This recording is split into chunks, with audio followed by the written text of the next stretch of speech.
সুনামগঞ্জি হাফিজাহুল্লাহ। আমি হযরতকে ওনার সারগর্ব তাফসীর পেশ করার জন্য আহলে মাহফিলের পক্ষ থেকে সবিনয় অনুরোধ জ্ঞাপন করছি।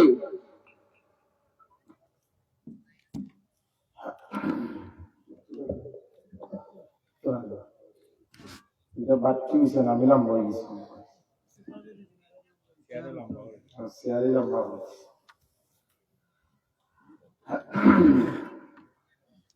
আসসালামু আলাইকুম ওয়া রাহমাতুল্লাহি ওয়া বারাকাতুহু। ওয়া আলাইকুম আসসালাম ওয়া রাহমাতুল্লাহি ওয়া বারাকাতুহু। আলহামদুলিল্লাহ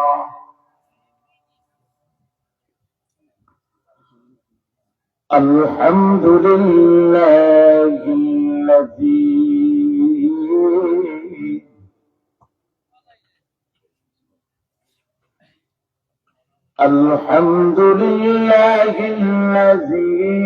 নাযালাল ফুরকান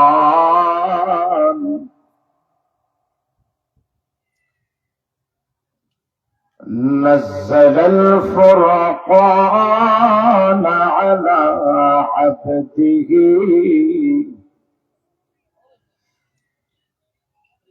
على عبده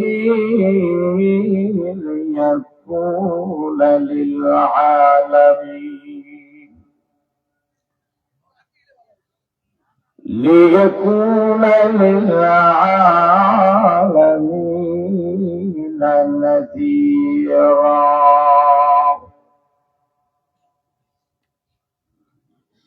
ونشهد أن لا إله إلا الله وحده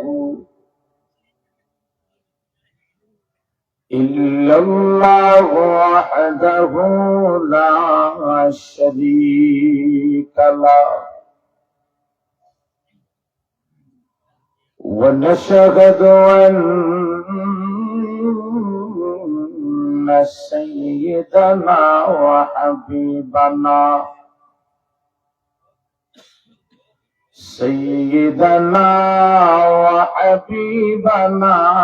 وشفيعنا ومولانا محمدا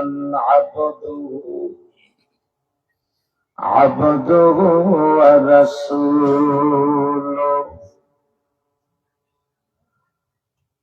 الذي أرسل إلى الناس كافة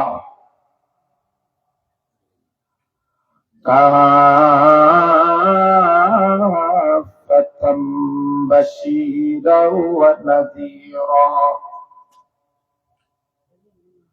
وداعيا إلى الله بإذنه وسراجا منيرا أما بعد فأعوذ بالله من الشيطان الرجيم بسم الله الرحمن الرحيم وأمر أهلك بالصلاة واصطبر عليها إلى آخر الآية. وعن ابن مسعود رضي الله تعالى عنه قال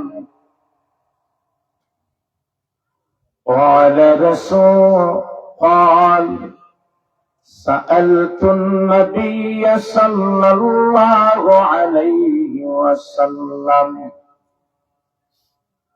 أي الأعمال أحب إلى الله قال الصلاة لوقتها قلت ثم أي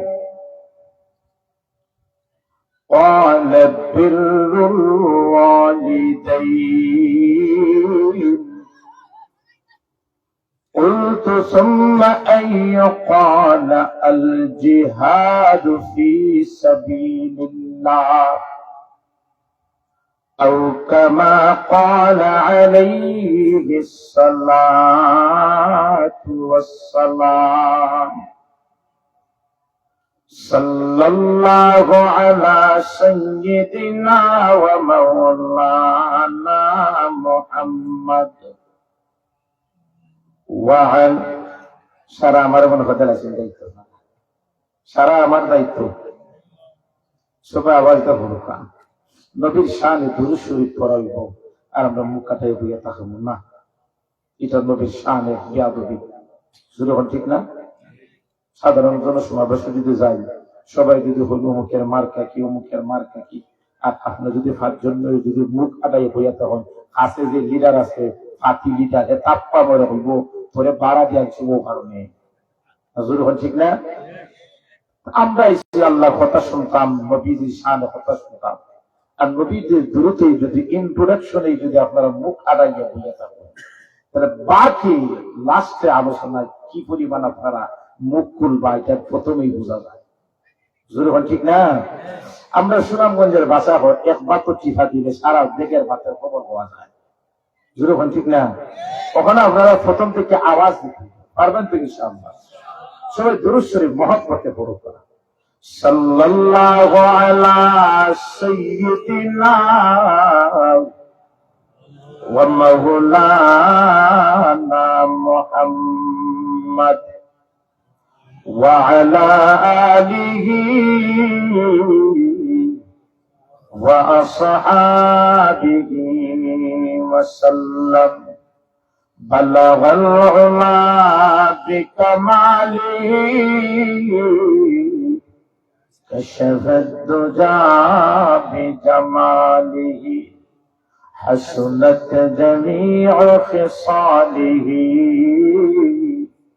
صلوا عليه وآله لا إله إلا الله جرے لا إله إلا الله لا إله إلا لا إله إلا الله لا إله إلا الله لا إله إلا الله محمد رسول الله صلى الله عليه وسلم الحمد لله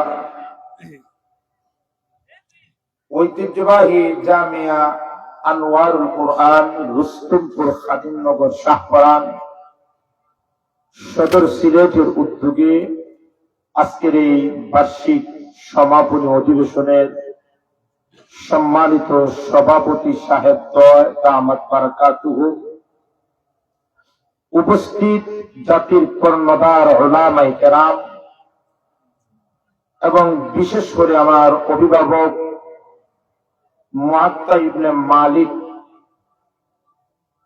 দারুল হাদিস দক্ষিণ কাছ মাদ্রাসায় যে হুজুরের কাছে পড়েছি, অত্র মাদ্রাসার প্রতিষ্ঠিত মুহতামিম হযরতুল আল্লাম হযরত মাওলানা মুস্তাফা কামাল খলিলুল্লাহ হুজুর হাফিজাহুল্লাহ তাআলা বারাকাল্লাহু ফি হায়াতিক, উপস্থিত উলামায়ে কেরাম, সামনে উপবিষ্ট আমার সর্বস্তরের সুধীবৃন্দ এবং আমার মাইকের আওয়াজ শ্রবণরত আমার পর্দানিশীন অত্যন্ত শ্রদ্ধেয় মা ও বোনেরা, সম্মানিত উপস্থিতি, আজ প্রায় 7-8 বছর সম্ভবত মাদ্রাসা প্রতিষ্ঠিত হওয়ার পর থেকেই হুজুরের নির্দেশে আপনাদের মহব্বতে আলহামদুলিল্লাহ প্রতি বছর আমি আসি। আর সবচেয়ে বড় বিষয় কি জানেন, প্রতি বছর ঠিক 11টার সময় আমার বয়ান হয়। মাজুর ঠিক না? আপনার একটা লাভ আছে হুজুর, আপনার বয়ানের ধরেই আমরা আতসিন্নির ফিগারটাও হয়। মাজুর ঠিক না? দুই দিকে লাভ, আপনারও লাভ আছে না?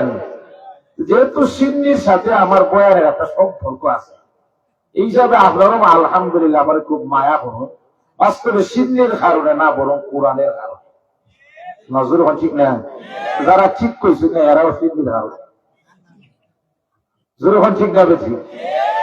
এটাই হলো হুজুর আমার খুব বসে যে 10টার আগে আইবাই, কিন্তু আমি আসতে হতাপুর আমার ওই যে একটা শিল্পী গান এই বছর গাইছেন সুন্দর উর্দু, মৌলানা শাহিনুল ইসলাম শাহিন আমার এখানে গেছেন প্রতি বছর আলহামদুলিল্লাহ।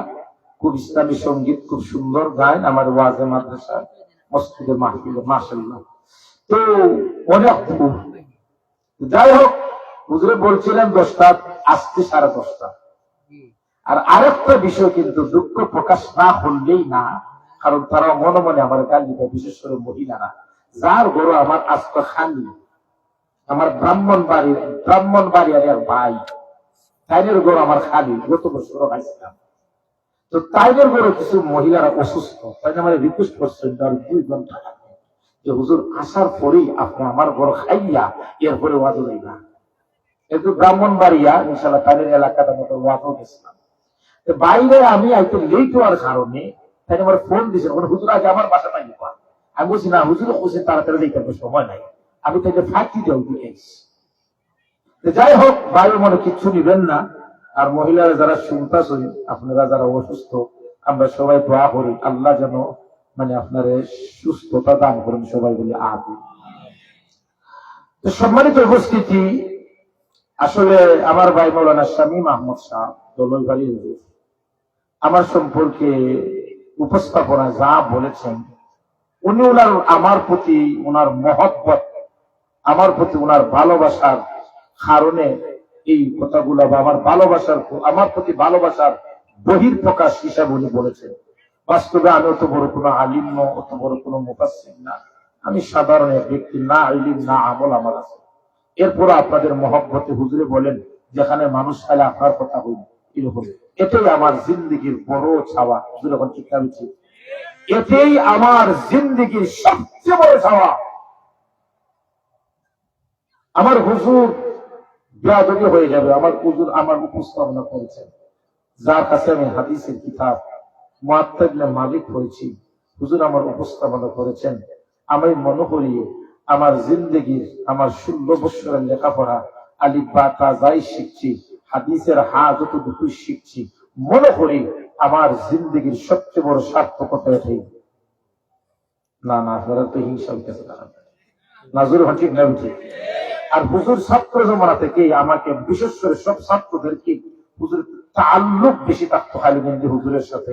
আমাদের সুখ দুঃখ বাপ কষ্ট হাসি সবসময় হুজুর, একদিকে উস্তাদ ভয় পাইতাম, আর একদিকে অভিভাবকের সিস্টেমে আমাদের সাথে ছাত্র জমানা থেকেই হুজুর আমাদের সাথে কথা বলতেন, যার কারণে অনেক কিছু অন্য হুজুরের কাছে না বলতে পারলো, খালিগঞ্জি হুজুরের কাছে আমরা অনেক কিছু আমরা বলি, মনের সুখ দুঃখ বলি।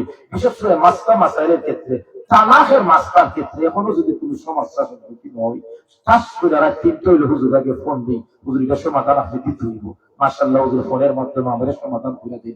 ওকা বারাকাল্লাহু ফি হায়াতি, আমিন হোকা।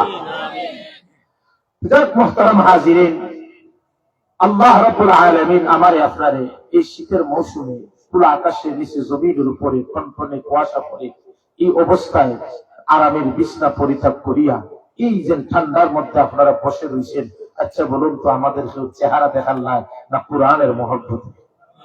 নাজুর হইল এর মহব্বতে, কোরআনের মহব্বত। তো কোরআনের মহব্বতে আপনারা এই শিল্পপতি ওই এলাকায়, ঐতিহ্যবাহী একটা এলাকায়, এই এলাকায় আপনারা আসছেন। আর এই স্টেজ, এই প্যান্ডেলে বোঝা যায় আপনাদের জনসংখ্যা যারা আসছেন তারা না, বরং আরো অনেক আছেন। না জোরে বল ঠিক না? আপনারা যারা আসছেন তারাই মুহূর্ত এলাকার না আরো আছেন? এখন আপনারাও ওয়াজ শুনতা আর ওনারা বাজার ও মার্কেট ও শপিং আর বড় ঘুমাই থাকতা, এটা তো কমপক্ষে আমি মানতে পারি না। নজর এখন ঠিক না ঠিক?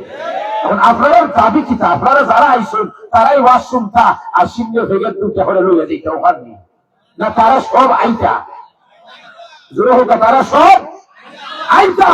আমরা সবার দাবি তারা সব আইতা। যারা এই মুহূর্তে রাস্তাঘাটে আসুন ইনশাল্লাহ তারা আইতা। যদি কোনো 10 মিনিট পরে আও বোঝা যায় ওয়াজ শোনাত না চাচা সিঙ্গি নেওয়া। নজর এখন ঠিক না ঠিক? কিন্তু 10 মিনিট আলটিমেটাম দিলাম তো 11:20 এর ভরে যে বেচা আইবা বুঝলি বা আপনারা মিডিয়া ক্যামেরার তন্ডে করে নিবা তাই সিদ্ধে খাওয়া তাই ফেসবুকে লিখে দিবা। ঠিক না ঠিক? না তুমি যদিও হলিছি কিন্তু কোন মুসলমানের সম্মান ইজ্জত হানি হোক মিডিয়ার মাধ্যমে এটা আমরা আমার আশা ইনশাল্লাহ আপনারা সব আইতা। আর এই মুহূর্তে যে বেটা বড় আছে, যে বেটা বড় আছে, আমি মা বোনদেরকে একটা কথা বলবো, এই মুহূর্তে যে বেটা বড় আছে যদিও উনি পুরুষ কিন্তু তাদের মধ্যে মহিলাদের কিছু গুণাগুণ আছে না। যারা ঠিক কইছে না তারা না কারণ আছে, তারা হোটেলে হুজুর না আমার বড় আমার বাপ ভাই বোন আছে ওরে হয়েছে নাকি ঠিক না? আচ্ছা যাই হোক, মহিলাদের কাছে আমার আবদার থাকবো, মহিলাদের ওয়াজ তারা ঘর থেকে শুনে কিন্তু আজ যদি খালি কিন্তু সকালে হইতা মা বোনরা আইও ওয়াজ শুনবা ফেন দিল খুদার কসম একটা মহিলা বাসা থাকলো না। নজর ঠিক না ঠিক? সারা ভাঙ্গা ইলানে কিন্তু মহিলাদের শরীয়তে ইজাজত দিছে না বিধায় তারা আসে নাই পর্দার কারণে। ও কারণে আমার মা বোনদেরকে আমি আবদার করবো, এখন যে বেটা গরু আছে আপনার জামাই হোক, আপনার ছেলে হোক, আপনার ভাই হোক, আপনার বাপ হোক, যদি অসুস্থ বা এমার্জেন্সি কোনো প্রয়োজন না থাকে সবাই ধাক্কাইয়া ঘর থেকে বাহুরে দেখা। নজর ঠিক না ঠিক? আরো জোর হোক ঠিক না ঠিক? তবে তেমন ধাক্কা দিও না যাতে মেডিকেল পর্যন্ত পৌঁছা লাগে, কারণ ক্ষমতা কিন্তু আপনারা না। নজর ঠিক না ঠিক? বহুত সহ্য করছি আমরা, বহুত সহ্য করছি, এখন আমরা বেঁচে যাচ্ছি। নজর ঠিক না? আগে তালাক যদি কোনো স্বামী তার পরিবারের ব্যাপারে মামলা হওয়ার চাইতো 100 থানা থানাইতো, এরপরে জিডি লাগতো। ঠিক না? মহিলার নামে মামলাই করা গেছে। আর কোন বেটি যদি কোন জামাই খালি ইনফরমেশন খালি হইতো ঠিক না বেটি, কিন্তু ওখানে সময় পরিবর্তন ওখানে এমন ডাক্তার দিবা না যেটা এমার্জেন্সি মেডিকেল করতে লাগে। স্বাধীনতার ভিতরে দরজা ঘর থেকে বের করে দেবা আর ভিত্তিতে দরজা বন্ধ করে রাখুকা। যদি দরজা ঘর থেকে বের করা দেওয়ার কারণে যদি কোনো বেটায় কোনো বেটির উপরে হাত তুলে বা মুখ দিয়ে কোনো অশালীন কথা বলে আর এই কথাটা যদি আপনাদের খান পর্যন্ত পৌঁছে আগামী শুক্রবার এটা আপনারা দেখা দিবানি না? দেখা দিবানি হোকা? আপনারা পারমিশন পাইছেন মা বোনরা ঘর থেকে পাহরে দেখা সবাই সব ওয়াজ হোকা, সবাই হোকা আল্লাহ কবুল হোক হোকা আমিন। মুহতারাম হাজিরিন, আমরা সবাই কোরআনের মহব্বতে এখানে এসেছি। যদি এই জায়গাটা একসময় পুরুর ক্ষেত আছে, দানের ক্ষেত আছে, এই জায়গায় কৃষকরা অনেক সময় বিড়িও খাইছে, বিড়ি খাইছে আর ধান খাচ্ছে, যখন ঠিক না? অনেক সময় আদুর উপরেও কাপড় আছে, যখন আছে না? আমরা অনেক সময় 5 ওয়াক্ত নামাজ পড়ে ঠিক, কিন্তু চাচা যখন ক্ষেত হয় তখন আদুর উপরে কাপড় থাকে না, যখন ঠিক না? ভারত পাকিস্তান মালদ্বীপ 99 দেখা যায় কিতা তাদের কোনো খবর নেই, বুঝছেন? ভারত পাকিস্তানের মিটিং কিতা আচ্ছা যাই হোক আপনারা বুঝে দিবা।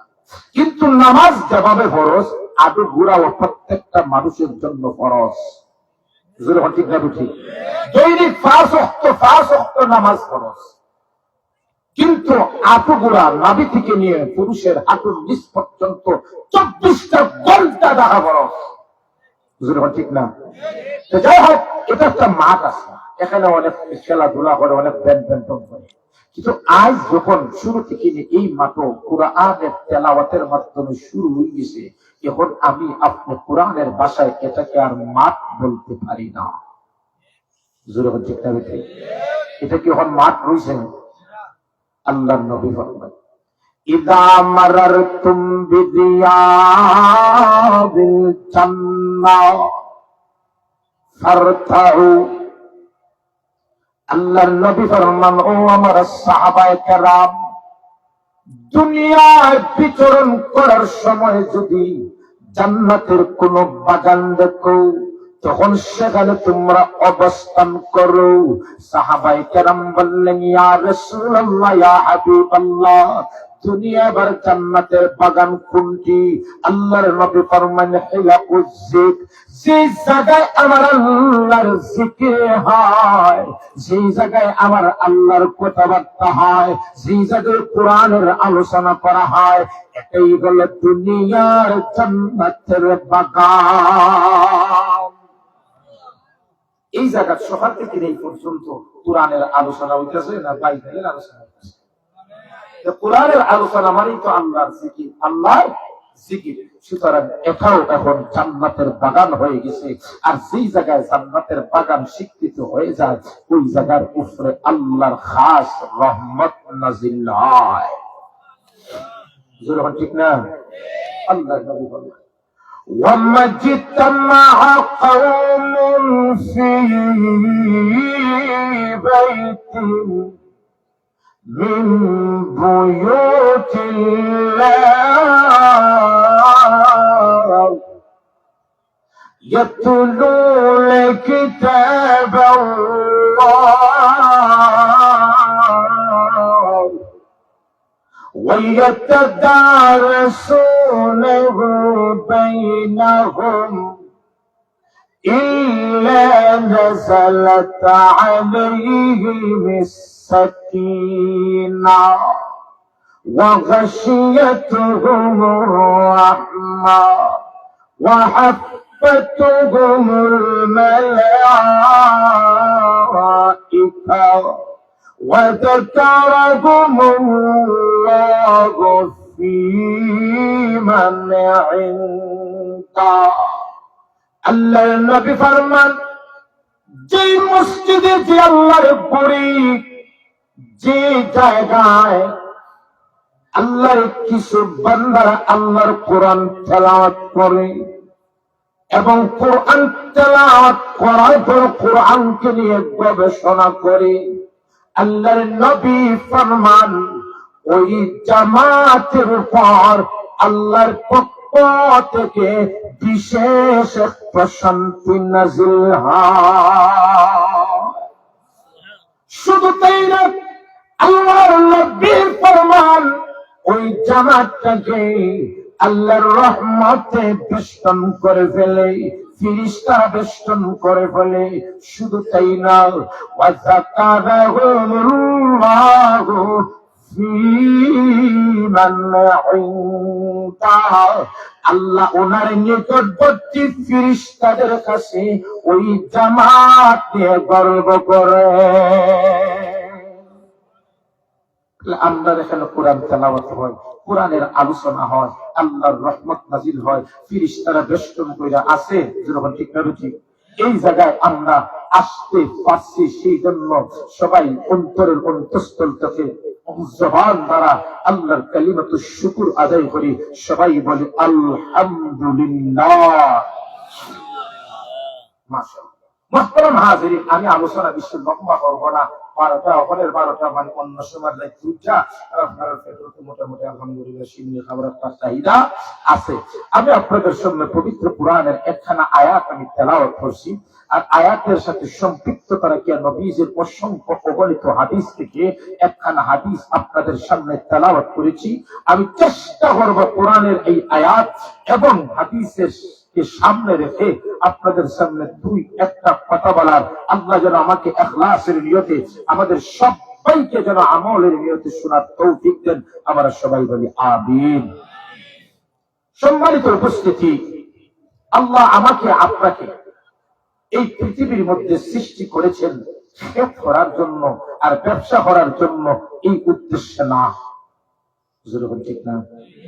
উদ্দেশ্যটা কি?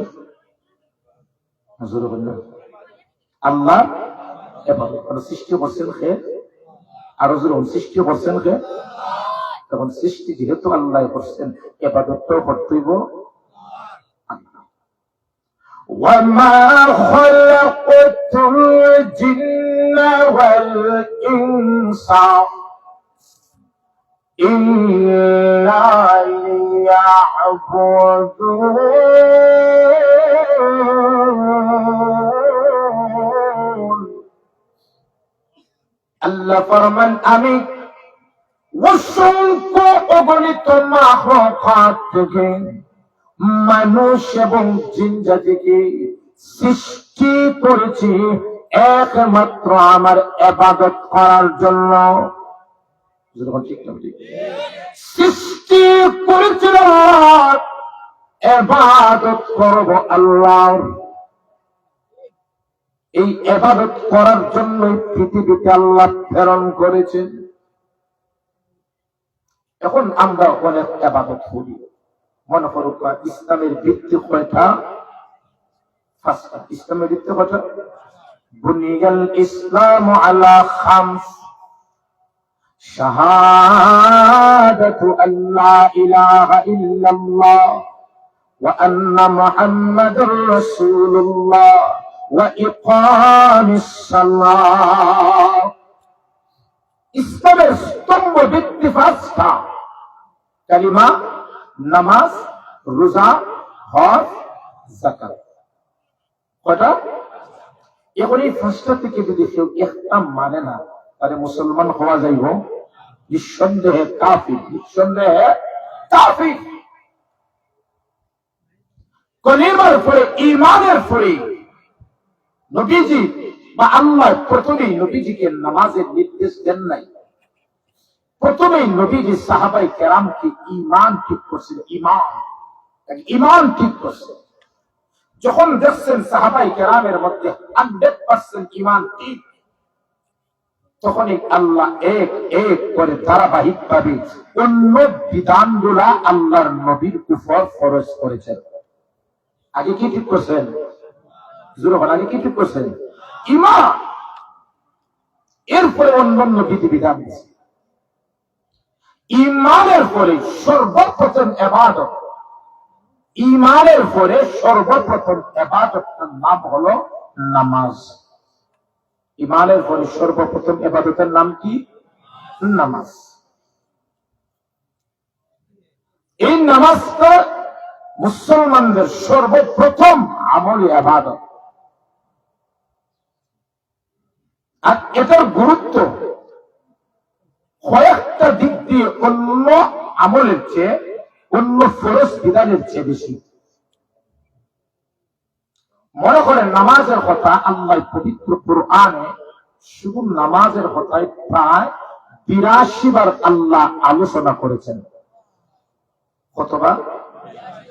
একটা বিধান 1, 2 বা 3 বার আলোচনা করলে কাফি, যথেষ্ট। কিন্তু আল্লাহ শুধুমাত্র নামাজের পথেই আল্লাহ পবিত্র কুরআনে 82 বার আলোচনা করেছেন। এটার দ্বারা প্রমাণ হয় নামাজের গুরুত্বটা আল্লাহর কাছে কি পরিমাণ। যেরকম ঠিক না? 2 নম্বর নামাজের গুরুত্ব, 2 নম্বর হইল নামাজকে উম্মুল আমাল বলা হয়েছে। সমস্ত আমলের জননী বলা হয়, মা বলা হয় নামাজকে। আসসালাতু ইমাদুদ্দিন।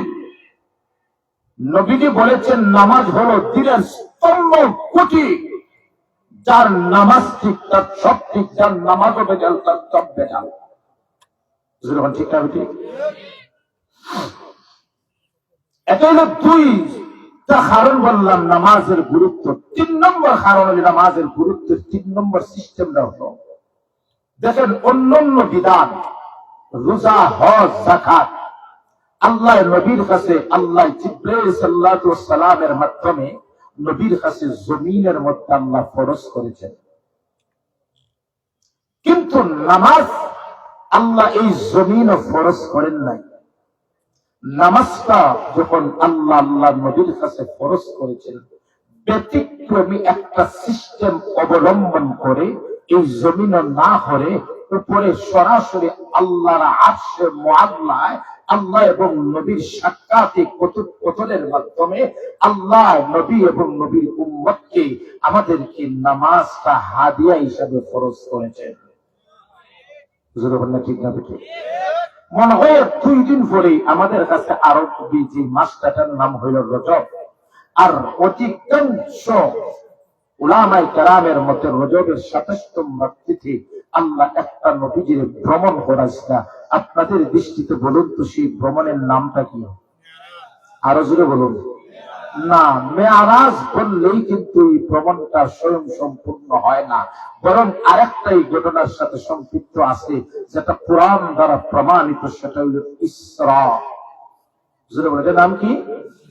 ইসরা এবং মেয়ারাজ কোনটা বলবেন? মেয়ারাজ মানে উর্দু জগতের ভ্রমণটাকে বলা হয় মেয়ারাজ, যেটা খবরে মুতাওয়াতিরের মাধ্যমে প্রমাণিত সাব্যস্ত।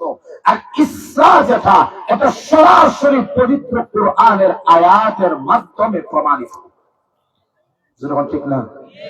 অকারণে নবীজি আল্লাহ একটা ভ্রমণ করেছে।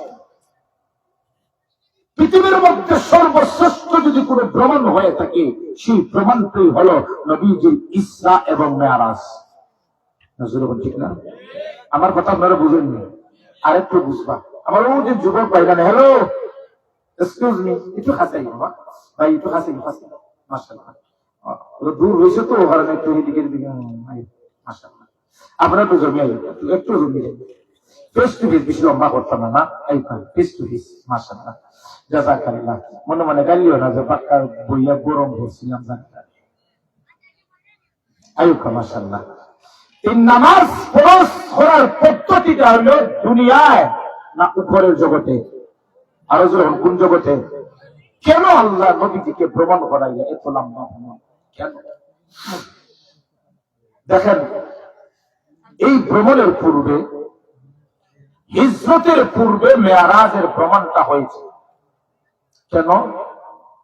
হিজরতের পূর্বে আল্লাহর নবীজির বিবি খাদিজা রাদিয়াল্লাহু তাআলা আনহা, নবীজির চাচা আবু তালিব যখন দুজন একই বৎসরে মারা গেলেন, তখন নবীজির উপরে যে ছায়া ছিল, অভিভাবকত্বের ছায়া, এই ছায়াটা নবীর উপর থেকে চলে গেছে।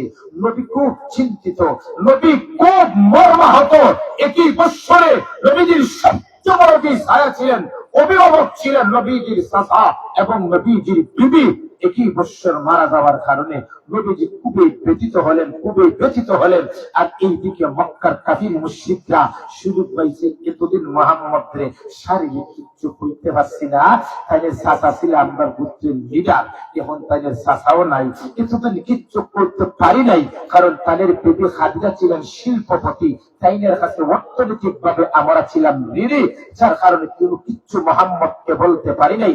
এই দুজন চলে গেছে, মুহাম্মদ এখন অসহায়, কিচ্ছু বললে ডাইরেক্ট অ্যাটাক। কথাটা কে বলছে? মক্কার কাফির মুশরিক। তখন আল্লাহর নবী দ্বীনের খাস করেন, মক্কার কাফির মুশরিকরা নবীজির উপর একেবারে চরম পর্যায়ে নির্যাতন শুরু করে দিয়েছে, শারীরিক মানসিক। শেষ পর্যন্ত উপান্তর না পেয়ে মক্কার কাফির মুশরিকদের নির্যাতন হইয়া নবীজি মক্কা ছাইরা গেলে তায়েফ, নানার দেশ, বাপের দেশে জায়গা পাইছি না, হয়তো নানার দেশেরা আমাকে সাদরে গ্রহণ করতে পারে, কিন্তু না। তায়েফে যাওয়ার পর নবীর যখন দাওয়াত দেওয়া শুরু করলা, তখন তায়েফের যুবকরা নবীর এই দাওয়াত কবুল করার বিপরীতে নবীর বিরুদ্ধে তারা নির্যাতন শুরু করে দিল। এমনকি তারা তায়েফের পাহাড়ের কঙ্করের আঘাতে নবীজির উপর শারীরিক নির্যাতন শুরু করলো।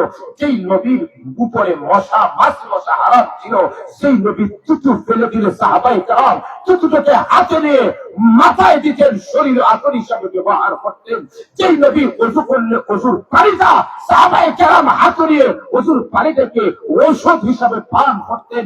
সেই নবীর গাম মোবারক সাহাবায়ে কেরাম মুছে পুত্রে বয়ে রাখতেন, আতর হিসাবে ব্যবহার করতেন। ওই নবীর শরীর থেকে তায়েফের শরীরে, তায়েফের এই যুবকদের আঘাতে রক্তে রঞ্জিত হয়েছেন বিশ্ব নবী রাহমাতুল লিল আলামিন। যখন তায়েফরা নবীজিরা গ্রহণ করলো না, নবীজির সফর সঙ্গী ছিলেন হযরত যায়েদ রাদিয়াল্লাহু তাআলা আনহু। হযরত যায়েদ রাদিয়াল্লাহু তাআলা আনহু বললেন, ওগো নবীজি, মক্কায় আপনার জায়গা হলো না, মক্কায় মানুষ আপনাকে চিনল না, মক্কায় মানুষ আপনাকে অসম্মানী করেছে। তায়েফ আসছিলেন বুক ভরা আশা নিয়ে, তায়েফের মানুষ আপনাকে অসম্মানী করেছে, নির্যাতন করেছে। আপনি এখন যাবেন কোথায়? আপনি এখন মক্কাও শেষ, তায়েফও।